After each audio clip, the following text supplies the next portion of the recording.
दोस्तों, इस कहानी के फर्स्ट और सेकंड पार्ट के बाद अब हम इसके तीसरे पार्ट में पहुंच चुके हैं। सेकंड पार्ट के आखिर में हमने देखा था कि नोआ निक के ऊपर गुस्सा करके जिद में आकर माइकल के साथ मिलकर एक ऐसी गलती कर बैठती है जिससे निक नोआ को माफ नहीं कर पाता और उसी वक्त उसे छोड़कर वहां से चला जाता है। नोआ जिद में आकर ये भूल गई थी कि वो क्या कर रही है और निक के जाने के बाद वो बिल्कुल अकेली पड़ गई थी।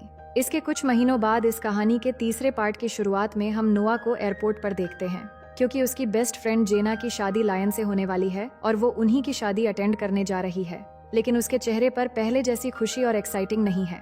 दरअसल बात ये है कि नोआ को शादी से कोई प्रॉब्लम नहीं, प्रॉब्लम सिर्फ एक नाम से है और वो है निक, क्योंकि वो जानती है कि निक लायन का बेस्ट फ्रेंड है और वो शादी में जरूर आएगा। लेकिन अब वो पुरानी बातें भूलने की कोशिश कर रही होती है। इसके बाद वो फ्लाइट में जाती है, लेकिन जैसे ही अपनी सीट पर बैठने लगती है तो अनजाने में उससे कॉफी गिर जाती है, जिससे पास बैठे एक लड़के की पैंट खराब हो जाती है।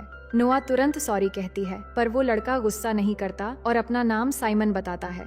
दरअसल पहली नजर में ही नोआ उसे पसंद आ गई थी और दोनों के बीच थोड़ी बहुत बातचीत होती है। फिर थोड़ी देर बाद फ्लाइट लैंड करती है तो नोआ बाहर आ जाती है। तभी साइमन नोआ के पास आता है और कहता है कि वो कुछ दिनों के लिए इसी शहर में रहने वाला है और पूछता है कि क्या वो उसके साथ कॉफी पर चलना चाहेगी। साथ ही वो नोआ का नंबर भी मांगता है, लेकिन नोआ इस पर कोई जवाब नहीं देती तो साइमन समझ जाता है। पर जाते जाते वो कहता है कि अगर फिर कभी मिल गए तो कॉफी पिलानी पड़ेगी। उस दौरान नोआ एक सुपर कार को देखकर एक पल के लिए ऐसा महसूस करती है कि निक आ रहा है, लेकिन तभी वहाँ नोआ से मिलने जेना आ जाती है और दोनों एक दूसरे को देखकर बहुत खुश हो जाती हैं। जेना अपनी शादी को लेकर बहुत ही एक्साइटेड होती है, क्योंकि उसकी शादी उसके बॉयफ्रेंड से होने वाली थी। वो बताती है कि उसने शादी के लिए बहुत कुछ प्लान किया है और वो बहुत खुश है, लेकिन नोआ के दिमाग में कुछ और ही चल रहा होता है। वो जेना से पूछती है कि क्या निक भी शादी में आने वाला है, क्योंकि वो निक को फिर से फेस नहीं करना चाहती थी। जेना कहती है कि नोआ और निक दोनों ही उनके बेस्ट फ्रेंड्स हैं और नोआ की तरह निक का आना भी बहुत जरूरी है। इसके बाद अगला दिन आता है, जहां नोआ नहाकर फ्रेश होती है और तैयार होकर इधर उधर घूम रही होती है। तभी उसकी नजर निक पर पड़ती है, जो अभी अभी आया है, और उसे देखते ही वो थोड़ी नर्वस हो जाती है। लेकिन फिर उसकी नजर पड़ने से पहले वो जाकर छिप जाती है, क्योंकि पिछली बार गुस्सा होने के बाद दोनों अभी तक आमने सामने नहीं आए थे। लेकिन सच्चाई ये है कि निक को देखकर नोआ के अंदर हलचल शुरू हो चुकी थी। फिर भी वो खुद को संभालते हुए पार्टी में शामिल हो जाती है। उस दौरान नोआ बार बार निक की तरफ देखती रहती है, लेकिन निक एक बार भी उसकी तरफ नहीं देखता। ये बात नोआ को काफी बुरी लगती है और जब नोआ एक रिलेटिव से बात कर रही होती है, तभी निक आकर नोआ को इग्नोर करते हुए उसी रिलेटिव से बात करने लगता है, जिससे नोआ और ज्यादा परेशान हो जाती है। अब पार्टी में सभी रिश्तेदार और फ्रेंड्स मौजूद होते हैं और सभी बहुत खुश होते हैं, जबकि नोआ को बस खुश होने का दिखावा करना पड़ रहा था। थोड़ी देर बाद आखिरकार दोनों आमने सामने आते हैं, लेकिन निक पूरे एटीट्यूड के साथ उसके सामने से ऐसे गुजर जाता है जैसे वो उसे जानता ही नहीं। इसके बाद सभी लोग उस रिजॉर्ट में जाने के लिए निकलते हैं, जहां जेना और लायन की शादी होने वाली थी। लेकिन नोआ को निक के साथ जाने के लिए कहा जाता है और वो चाहकर भी निक से दूरी नहीं बना पाती। लेकिन जाते वक्त कार के अंदर उनके बीच एक प्यारी सी लड़ाई शुरू हो जाती है। नोआ एक परफ्यूम लगाती है, जिससे निक कार का विंडो नीचे कर देता है। ये देखकर नोआ विंडो ऊपर कर देती है तो निक फिर से नीचे कर देता है और ऐसे ही विंडो ऊपर नीचे करते हुए उनके बीच एक साइलेंट लड़ाई शुरू हो जाती है। पीछे बैठा लड़का भी ये देखकर सोचता है कि इन दोनों में आखिर प्रॉब्लम क्या है।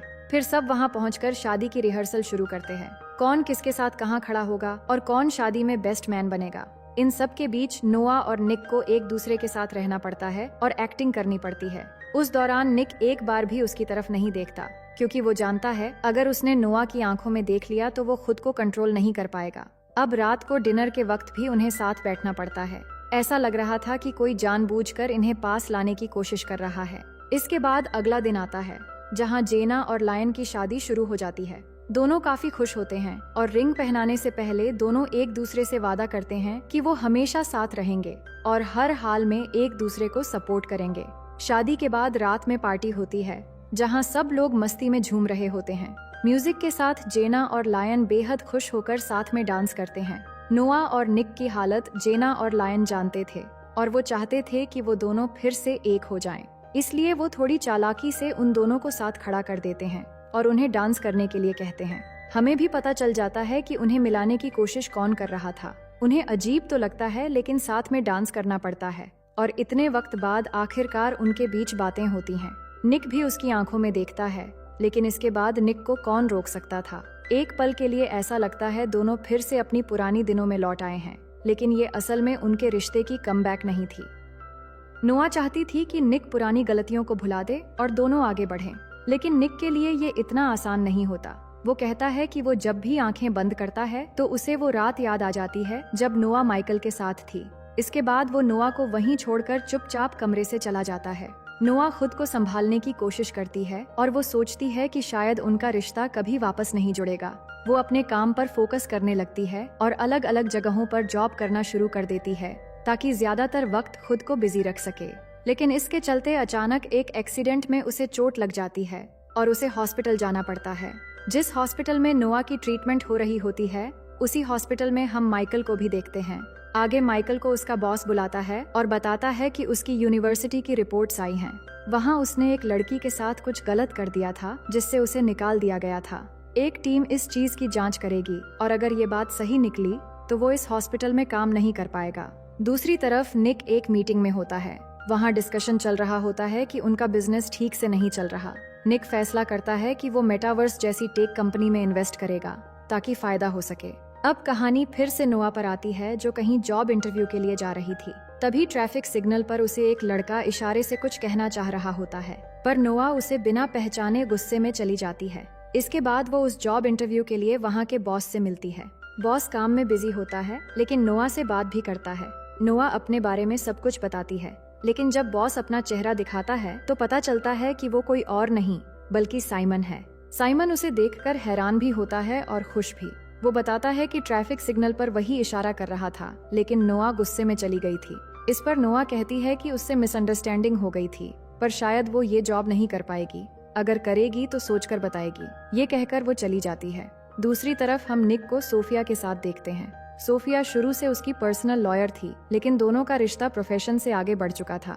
सोफिया पूछती है कि क्या उसे जेना की शादी में नोआ मिली थी। निक झूठ बोल देता है कि वो मिली थी, पर उन्होंने बात नहीं की। इधर नोआ को काफी कोशिश करने के बाद भी कहीं रिलायबल जॉब नहीं मिलती, इसलिए घूम फिर कर वो साइमन के ही ऑफिस पहुंचती है और वहाँ काम शुरू कर देती है। साइमन भी यही चाहता था, क्योंकि फ्लाइट में मुलाकात के बाद से ही वो नोआ को पसंद करने लगा था। दूसरी तरफ निक का हाल ठीक नहीं होता। उसकी कंपनी की शेयर वैल्यू लगातार गिर रही थी और शेयर होल्डर्स उनके खिलाफ आवाज उठाने लगे थे। ऊपर से वो नोआ को बहुत मिस कर रहा होता है। अक्सर उसकी फोटोज देखता रहता है और खुद को बिजी रखने के लिए कंपनी मीटिंग्स में लगा रहता है। लेकिन जब कंपनी की प्रॉब्लम का कोई सॉल्यूशन नहीं मिल रहा था, तभी निक के दिमाग में एक आइडिया आता है। शाम को वो सोफिया के पास जाता है और कहता है कि सोफिया के डैड एक बड़े पॉलिटिशियन हैं, जिस चीज का उन्हें फायदा हो सकता है। अगर वो प्रेस के सामने अपने रिलेशनशिप का अनाउंसमेंट कर दें, तो सोफिया के डैड को भी सपोर्ट मिलेगा और कंपनी की शेयर वैल्यू भी ऊपर जाएगी। सोफिया इस बात के लिए तुरंत मान जाती है और वो तो पहले से ही चाहती थी कि निक सबके सामने उसे अपना माने। इधर साइमन और नोआ का रिश्ता भी धीरे धीरे आगे बढ़ रहा था। दोनों साथ में काम करते हैं, बाहर जाते हैं और इसी बहाने एक दूसरे को समझने लगते हैं। साइमन अब इजहार करने से खुद को रोक नहीं पाता और एक मोमेंट पर नोआ को किस कर लेता है, लेकिन नोआ वहीं रुक जाती है और बिल्कुल पॉजिटिव होकर कहती है कि सब कुछ शायद बहुत जल्दी हो रहा है, उसे सोचने के लिए थोड़ा वक्त चाहिए। और साइमन भी उसकी बात बहुत अच्छे से समझता है। अब कुछ दिन बाद उसकी कंपनी में कोई इन्वेस्टर आने वाला होता है। वो सभी एम्प्लॉइज को समझाता है कि सबको अपने काम पर फोकस रखना होगा। इस दौरान ऑफिस में थोड़ा बहुत मजाक भी चल रहा होता है। तभी अचानक निक वहाँ पहुँच जाता है और वहीं असल में इन्वेस्टर बनकर आया होता है। लेकिन यहाँ नोआ को देखकर उसे एक झटका लगता है।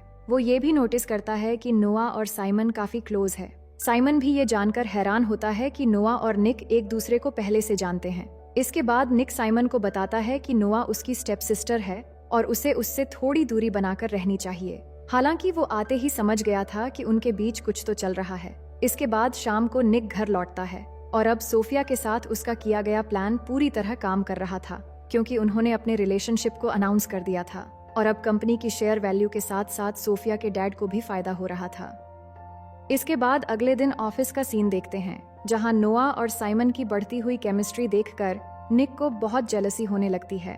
फिर एक दिन नोआ एक मैगजीन में निक और सोफिया की फोटो देखती है, जहां उन दोनों के रिलेशनशिप का अनाउंसमेंट होता है। ये देखकर नोआ को बहुत बुरा लगता है। उसी दौरान उसकी मुलाकात माइकल से हो जाती है, पर वो गुस्से में नोआ को बताता है कि उस एक रात की वजह से निक ने उसकी पूरी जिंदगी बर्बाद कर दी और अभी भी निक और सोफिया बुरी तरह उसके पीछे लगे हुए हैं और इन सब का जिम्मेदार वो नोआ को मानता है। उसकी बातें नोआ को बहुत बुरी लगती हैं। वो तुरंत सोफिया को कॉल करती है और पूछती है कि माइकल के साथ निक ऐसा क्यों कर रहा है।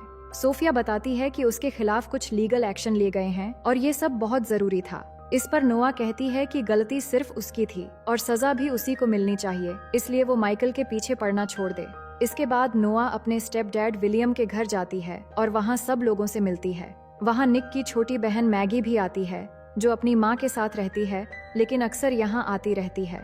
मैगी और नोआ के बीच काफी अच्छी बॉन्डिंग होती है और मैगी भी उसका साथ पाकर बहुत खुश होती है। ब्रेकफास्ट के दौरान नोआ को साइमन का कॉल आता है।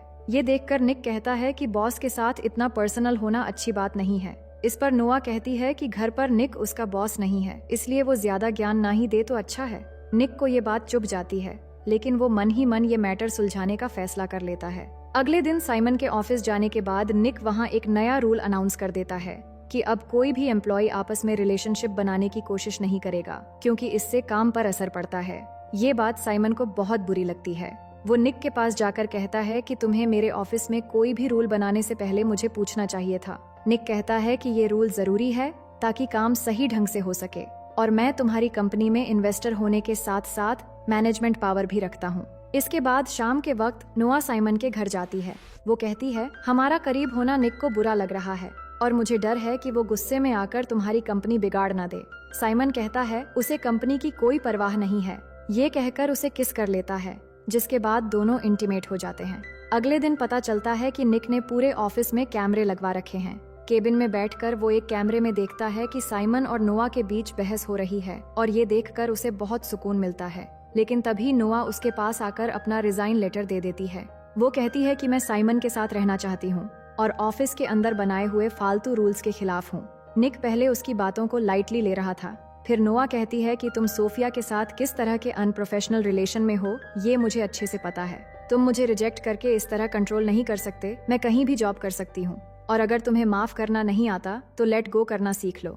निक को लगता है नोआ के दिल में साइमन के लिए कोई फीलिंग्स नहीं है, वो ये सब सिर्फ दिखावे के लिए कर रही है। इसके बाद देखते हैं कि नोआ मैगी को उसकी माँ के पास छोड़ने जाती है, लेकिन मैगी को छोड़ने निक जाने वाला था और वो देर करके वहाँ पहुँचता है। निक अपनी माँ को पसंद नहीं करता पर वो उसे रोककर एक जरूरी बात करने को कहती है। इसके बाद उसकी माँ एक ऐसी बात बताती है जिससे निक पूरी तरह टूट जाता है।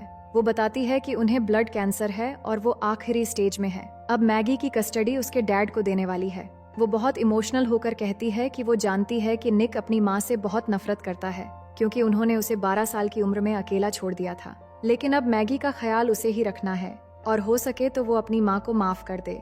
ये सब नोआ दूर से सुन लेती है और वो निक के पास आकर सहारा देने की कोशिश करती है। इसके बाद नोआ और निक मैगी को घर ले आते हैं। रात को सोने से पहले निक नोआ से कहता है कि वो आज अकेला नहीं रहना चाहता और चाहता है कि नोआ उसके पास रहे। नोआ कहती है कि इससे उनके बीच प्रॉब्लम्स और बढ़ जाएंगी। निक कहता है जो हो चुका है उससे बुरा तो नहीं हो सकता। नोआ मान जाती है और निक भी सारी पुरानी बातें भूलकर उसके करीब जाता है और उनके बीच बिल्कुल पहले जैसी प्यार झलकने लगती है और इस पल को दोनों खुलकर जीते हैं। लेकिन सुबह जब निक की नींद खुलती है तो नोआ उसके पास नहीं होती। ये देखकर उसे बहुत बुरा लगता है। तभी मैगी बताती है कि नोआ तो जा चुकी है। दूसरी तरफ नोआ का दिमाग पूरी तरह उलझा हुआ होता है। निक उसके पास भी रहना चाहता है और उससे दूर भी भाग रहा है। वो समझ ही नहीं पा रही थी कि आखिर निक चाहता क्या है। इसी परेशानी के बीच अचानक उसे ब्लीडिंग होने लगती है। वो घबरा जाती है और तुरंत हॉस्पिटल पहुंचती है। वहां डॉक्टर उसे चेक करने के बाद एक ऐसी बात बताती है जिसे सुनकर नोआ के पैरों तले जमीन खिसक जाती है। डॉक्टर कहती है कि नोआ प्रेग्नेंट है और ये अभी का नहीं बल्कि 3 से 4 महीने पुराना मामला है। अब वो इस चीज को इग्नोर नहीं कर सकती और उसे अपना और बच्चे का ध्यान रखना होगा। नोआ परेशान हो जाती है कि ये कैसे हो सकता है, लेकिन इसी बीच माइकल वहाँ से गुजरते हुए डॉक्टर की बात सुन लेता है। हालांकि उसे साफ साफ सब सुनाई नहीं देता, इसलिए वो चुपचाप जाकर डॉक्टर के ऑफिस से पूरी रिपोर्ट देख लेता है और उसे पता चल जाता है कि नोआ प्रेग्नेंट है और निक ही उस बच्चे का पिता है। अब नोआ ये बात जेना को बताती है। वो कहती है कि वो बहुत बड़ी मुश्किल में फंस गई है, लेकिन वो निक को कुछ नहीं बताना चाहती क्योंकि वो अभी भी उससे नाराज है और ये सब उसी रात हुआ था जब वो शादी में मिले थे।